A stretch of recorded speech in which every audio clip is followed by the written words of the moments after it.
Alright, so here we go. Airfield it is, and yeah, as Andy was saying, I can't wait to see efficiency play on it here. Yeah, definitely so. So taking a quick look at the tank lineup. Look at that lineup coming out from Steel Knight. Actually, Phil, you were talking to me about this during that video. Here. But look at that, 3 T-32s. That's the first time I've ever seen a team go with that many T-32s, man. But with 2 T-69s as well. That's a very aggressive setup. But talk about efficiency, eh? I mean, look at that. Yeah, that's a pair of 1390s, a pair of T-69s, and a T-32. They're completely outgunned.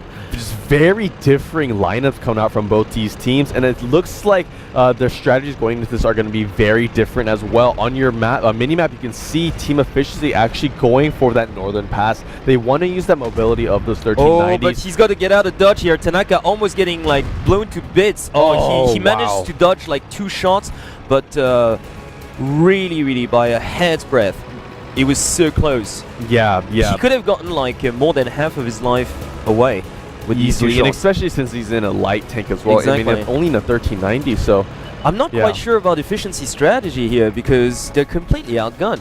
They are. I mean, they're really gonna have to use those 1390s. I mean, but there's really, so much cover on airfield. Though. Yeah. Just if you look at their tank lineup compared to Steel Knight, since they have 3 T-32s, and if you can't see it on your map right now, but they actually have those 32s back around their base, kind of like what you would see if a team were to go AMX 50s. Yeah. And the thing is, because they have those T-32s here, they only have 2 T-69s here in the central field area, or the hill area, and it's going to allow team efficiency to spread out along the northern pass, and eventually they're going to spread out enough to form a net, and then they'll be able to push down. And since those T-32s also don't have autoloaders, they're going to have plenty of time gaps in between the time that it takes those T-32s to reload to move into position, into undercover, basically. Yeah, no, absolutely. It's just, like I said earlier on, I really think that right now efficiency is being completely outgunned, so it's not giving them a whole lot of options to get more vision on this map. Wherever they go, they're going to get shot.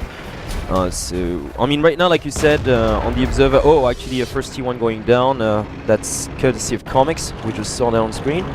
But, yeah, if efficiency, for instance, decides to spread out, which apparently they're doing right now, as much as they can, they're still going to be outgunned.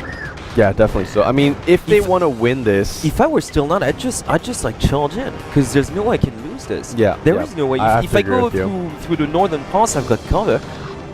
And it's like, because I've got 2 T-69, it's not like they can sneak capture my base, they can come back and defend this. If I were them, I'd just charge in, because... Yeah, no, I'll definitely have those T-32s in a more frontal position. Or to the northern pass. Most like the northern pass, just have them there, because if they had them there, then efficiency wouldn't actually be this far able to up. advance, exactly. Yeah. Like right now, the only reason why efficiency is creeping out is because their opponents, Steel Knight, are not doing anything with a superior firepower. If they decided to go to the north, there's nothing efficiency could do. Yeah. With those rocks, you take cover, so you can't get sniped down by those 1390s, even if they go around. And in a frontal confrontation, you win. With these tanks, I mean, if you send like those 3 T-32s, it's game over. Yeah, definitely so. I mean, I really want to see Steel Knight be more aggressive right now. It might be too late already. Yeah, this could be the reason why they actually lose here, just because they have those T-32s way far too pulled back. And, if you're going to go with the T-32, then you have to have that in the front line. I mean, there's very other few tanks that can do a job better than that T-32 in the front line here. If you're gonna go with a strategy like that, might as well go with an AMX 50, or even more T-69s. Just something that can dish out consistent damage from a far distance. And whereas T-32, if you miss one shell, then that's at least like 10 seconds right there where you have to reload, and then where you can get another shot off. Whereas if you go even with the T-69, although it may not have as much single shot burst damage, it has sustained damage with that autoloader, of course. Yeah, and a whole lot more speed and movement as well. So once again, kind of disappointing to see such passive attitude coming from Steel Knight, who do have the superior tanks. Yeah. Well, armament-wise and firepower-wise as well, so they should be the ones just trying to own this map, but more and more they're retreating towards their base. They even took one of their 69s off the island front line. Yeah, they're really expecting a push to come out from efficiency. And why would efficiency push with these kind of tanks? I mean, efficiency, honestly, efficiency are eventually going to push, I think. I mean, if it comes down to it, if they really feel that Steel Knight is not going to push at all, then they're going to go in sometime soon.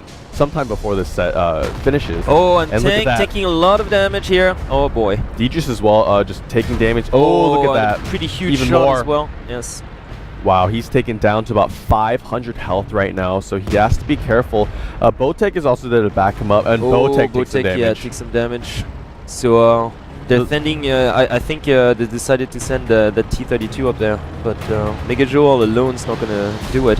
So those T-32s on Steel Knight actually paying off a little bit right there, doing a lot of damage onto those efficiency tanks. Yeah, no, they do, but I mean, that's the thing. They needn't be playing so passive. They should be the ones attacking. I'm very disappointed by their just passive tactic. They're really not allowing much to happen. Yeah, and see, just looking at that long-range engagement right there, if they can win a long-range engagement against a team comp of team efficiency, then they can win a close, and look at that range tank taking more damage courtesy of Comics this time around.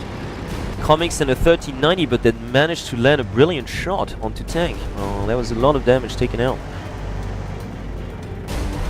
Yes, and as I was saying here, yeah, if Steel Knight were just to push, like you said, if they could hear us right now, and if they were just to push, they could win easily, quite honestly. Well, I mean, they just have to engage team efficiency on a frontal assault, and then it's game over. Yeah. So I don't understand why they don't do that, because, well, I mean, like one after the other right now, all the most of the efficiency members are to the northwest, and they have spotted the tanks at the base, so they know what's going on here. They spotted Spencer and another tank out there, so they realize their enemies are all clustered towards the base. So I think they obviously can't risk a frontal assault because they would lose. I think they're just going to try to pick up one tank after the other from a long range distance, but even that is, considering the tanks they've got, like even in a long range engagement, I don't see efficiency just winning this really. Yeah, no, it's definitely going to be extremely hard for them to overtake this position. Yeah, and especially since Steel Knight, Steel Knight are just really camping extremely hard right now, and no matter what efficiency do, just because they don't have heavier forces because of those AMX-13s. I mean, had they gone just one more medium or heavy tank, they would have a much better chance to actually overtake this position. But and I mean, think with their position, I don't know. Comics has come to the center island, and he's right next to his opponent. He just doesn't see it. Yeah, they saw each other now. No, only now they spot each other. Yeah. Oh, he missed! I don't believe it. He missed. He was right next to him, and he missed. And look at that. They're trying to trap. Tanaka missed as well. Yeah, but they're trying to trap Tanaka. It's a 2v1 here. And Tanaka's probably going to go down. This is brilliant. Okay, Tanaka went down. This is a lightning strike. I am loving this. And that's going to force pretty much Steel Knight out of their hole. Yeah.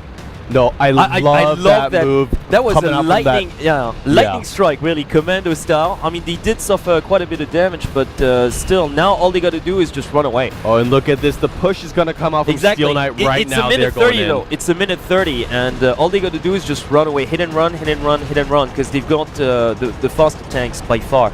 So they can actually pull this off, I think. No, great play coming out from Team Efficiency. Really amazing. Using that mobility from those AMX-13s. And look at that, they're getting punished now because they're out of time, so they got to rush, and now the T-32s are backing the retreat. Oh, and they're doing that so well as well. This is brutal. Wow, there's absolutely nothing Steel Knight can do. Spencer about to get taken out here. Exactly, I think Spencer there he goes. He goes, this is game over. It is game over. And an amazing performance once again from Efficiency. They spotted the one tank that was alone and that could be trapped. Just really commando style. They go in, they take him out, and then they just they run, and this is brilliant. And I think once again, kind of a word of sort of not warning, but it's like premonition. If you camp like this when you're supposed to actually go out there and bully your way through, you eventually get punished. If you're playing against a skillful team like Efficiency, then they're going to pull something off. What I've learned by watching Efficiency is you don't camp against a team that knows how to move and trap you. No, but even better, that know how to camp themselves.